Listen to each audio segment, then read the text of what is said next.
Okay, so you guys obviously see that it's not just, well, let's just say it's not just Hispanics. It's also, well, let me tell you what, I'm running it again for a reason so that way you guys can look at it. It looks to me like it's definitely an international coalition that is forming at our southern border. But yet we got this senator, this same senator who, by the way, recently blocked some extremely important information, which I'm pulling up for you guys right now so that way you guys can see, which obviously I cannot talk about because of YouTube's community guideline standards. But this same senator just made this suggestion. It is one half of the immigration equation. Yes, we need order at the border. Yes, we need to have changes in the laws that reflect the reality of the overwhelming numbers from all over the world who are coming to our shores and our border. But there is also an incredible demand for legal immigration into this country even now. The presiding officer, my colleague from the state of Illinois, has legislation which addresses one aspect of that. Her bill, and I hope I describe it accurately, says that if you're an undocumented person in this country and you can pass the physical and the required test, background test, the like, you can serve in our military, and if you do it honorably, we will make you citizens of the United States. Do we need that? Do you know what the recruiting numbers are at the Army and the Navy? That right there would be Dick Durbin, senator out of the state of Illinois. Very, very, very, how do I say, slippery person. Very slippery. Always has been. But then again, though, after a while, when you've been in the game for a while, of course, you will develop the ability to, let's just say, be a little bit scummy, yet still get away with it, especially given the situation that we have at hand. Now, guys, this video right here is going to be talking about the situation at the southern border and why it is that we have a senator right now who is pushing the notion that maybe all of these people should be in the military. And while at one point in time I did have some different thoughts on that, this is obviously not the time for this, but we'll get into that in this video.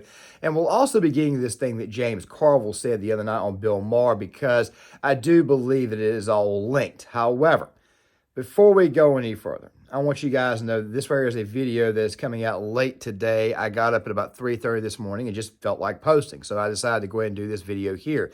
It was no plan to actually release the video, but of course, as you guys can probably see, it's dark behind me, no sunlight coming in or anything like that. So obviously, I did in fact get up early in the morning like I oftentimes do. Maybe there's a medical issue. I really and truly don't know.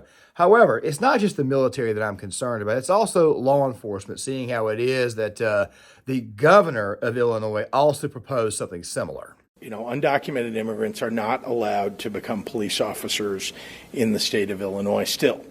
What we have allowed is legal permanent residents and DACA recipients now to become police officers. But I am tired of the right wing twisting these things. They put it out on Facebook. They tell lies. We have a U.S. military that has 35,000 immigrants who are not U.S. citizens who are serving in the U.S. military today. 8,000 more sign up every year. We allow that in our U.S. military.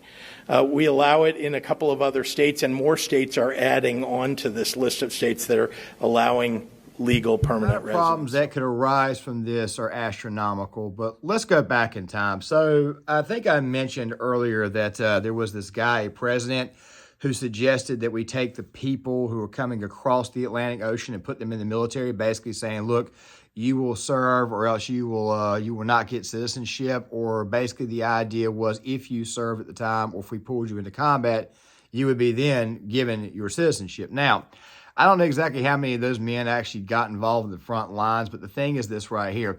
The situation today is much, much different. And I'm pulling up, let's just say that we're looking at this one more time for a reason. These men don't exactly appear to be Hispanic. Some of these men appear to be Asian, and of course, I'm pretty sure that some of you probably already concluded that they already don't have any loyalty to our Constitution.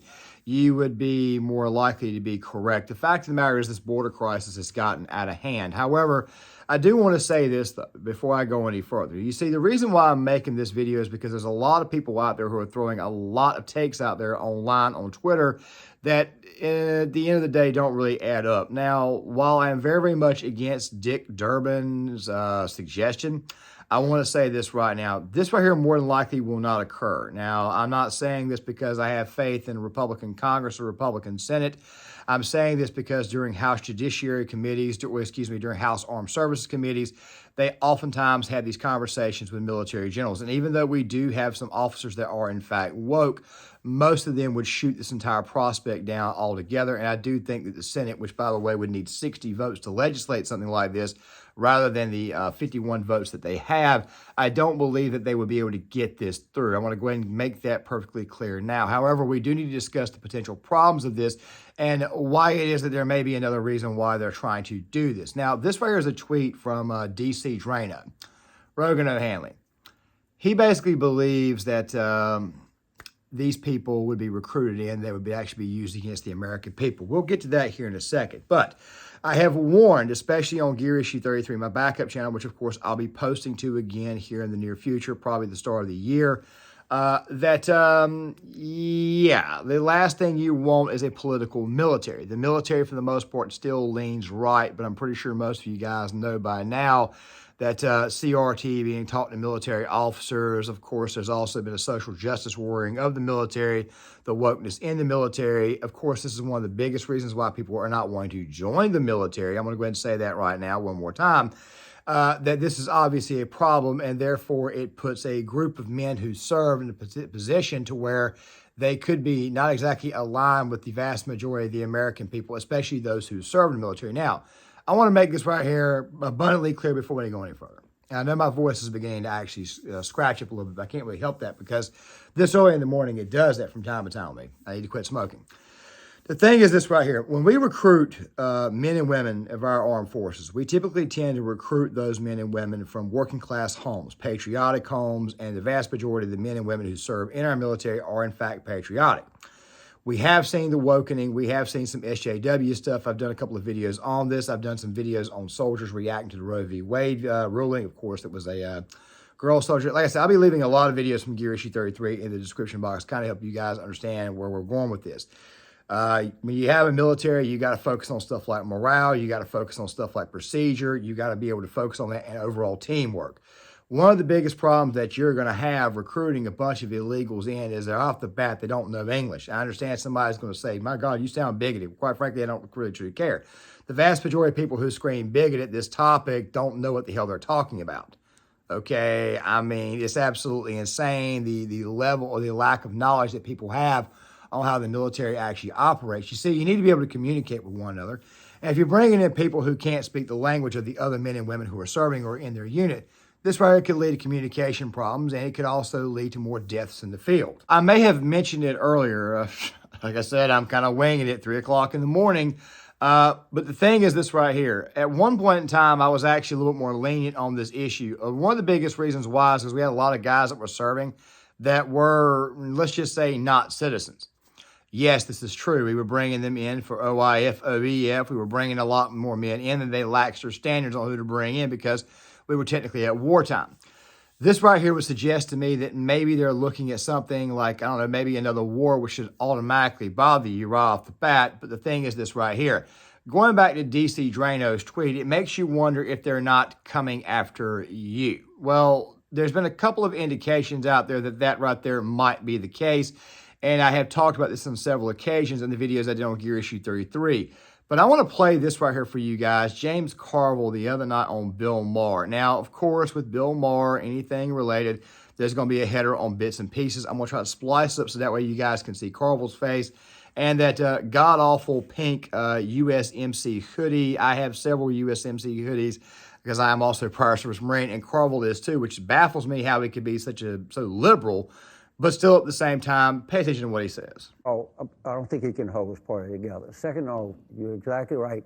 Mike Johnson and what he believes is one of the greatest threats we have today to the United States. When I promise you, I know these people.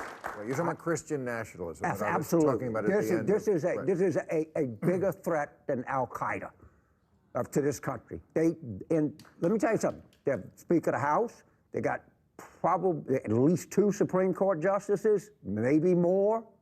Right? Don't kid yourself. And people in the press have no idea who this guy is, how he was formed, what the threat is, and this is a fundamental threat to the United States. It is a fundamental. They don't believe in the Constitution. I'm supposed to sit here and refute every single thing that James Carville said. However, here's the thing. Coming from Carville, this does not surprise me. It does not surprise me that he would say this, and I do think he's absolutely bunk. I think you're allowed to have whatever opinions that you want. Of course, if you have the wrong opinion to the left, they will go after you for it. Of course, if you don't have the right opinion on this platform here, they'll find ways to bury your content. There's people out there with 5 and 6 million subscribers can't even crack 100,000 views because YouTube will not notify the people who are subscribed to their channel when their videos come out. That right there is a completely different issue altogether. But you want me to sit here and say that Christian nationalism is the biggest problem in America and that we don't respect the Constitution. I don't know if you know this or not, and of course Carville's a well-known liar. It's mostly the Christian conservatives that are going out of their way to actually save the Constitution, as you guys are about to hear in this little story here, exactly how bad things are getting. I know that BMI can kind of wonky those numbers up a little bit, but still at the same time, it's an issue. Before I show you this, I'm going to go on a slight bit of a tangent here. The thing that really, and look, there's a lot of things with this situation that do bother me, especially given what Carville said. I will go more in detail in this little tangent here in a second. People need to understand that this is also a logistical nightmare too. You try to bring a bunch of people in who've never served, and I probably have already alluded to it with language and stuff. You got to teach them a certain language. You got to be able to make sure that they have. I'll put it this way here. You should not be allowing just anybody in the military. You need to go through a background check process too. And the whole thing about law enforcement, which I think is a different conversation altogether, I think that the exact same thing needs to be done. I know it sounds like a bit of a contradiction where I said it's a different situation altogether. Well, that's mostly state matter, but I do think a federal law should be put in place to ensure that if you're not exactly a citizen of this nation, then quite frankly, you should not be working in law enforcement. What I mean by citizen does not mean your lineage. Obviously, there are people out there who came over from China or came over from Japan who did eventually get their citizenship and did eventually go work in law enforcement. That is a little bit different.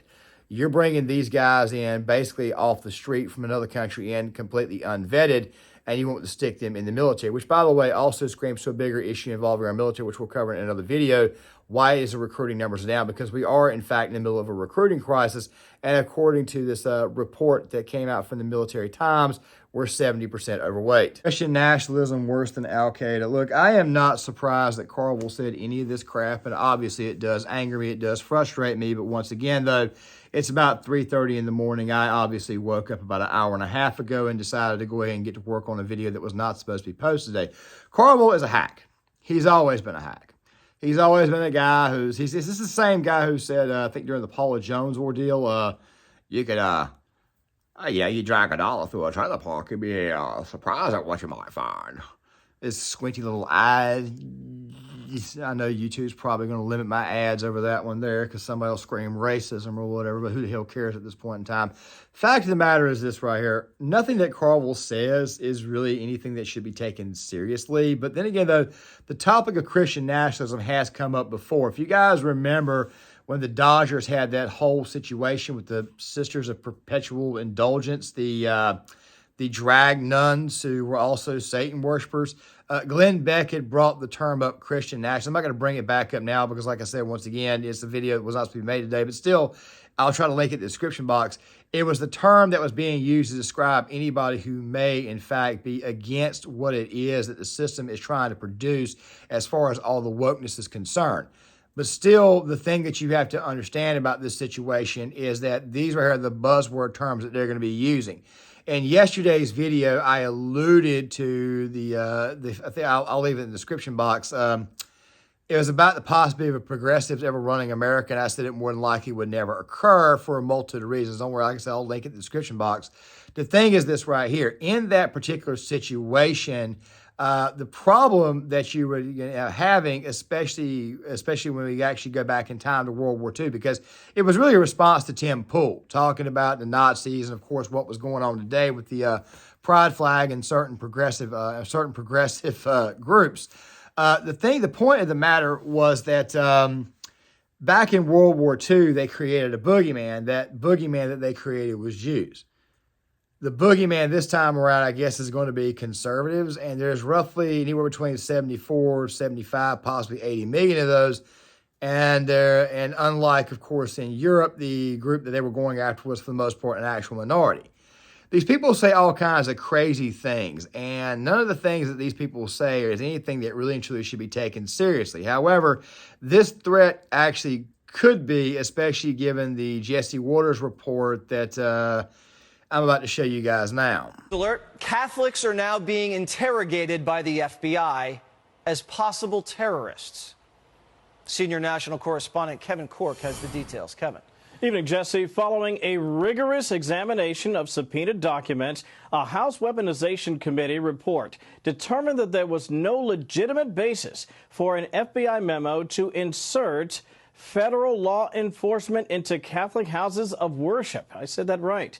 Now, the report, obtained by Fox News Digital, sharply criticized the Bureau's decision to interrogate a priest and a choir director as part of its investigation into traditional Catholics after an FBI Richmond internal memo categorized certain Catholics as potential domestic terrorists. Now, the committee accused the Bureau of abusing its counterterrorism tools to target Catholic Americans. Quote, the FBI relied on at least one undercover agent to develop its assessment, and the FBI even proposed developing sources among the Catholic clergy and church leadership, adding the FBI singled out Americans who are pro-life, pro-family, and support the biological basis for sex and gender distinction as potential domestic terrorists. Now, this is all happening amid ongoing violence and unrest in New York, where terrorism threats are growing by the day because we don't know who's actually in the country.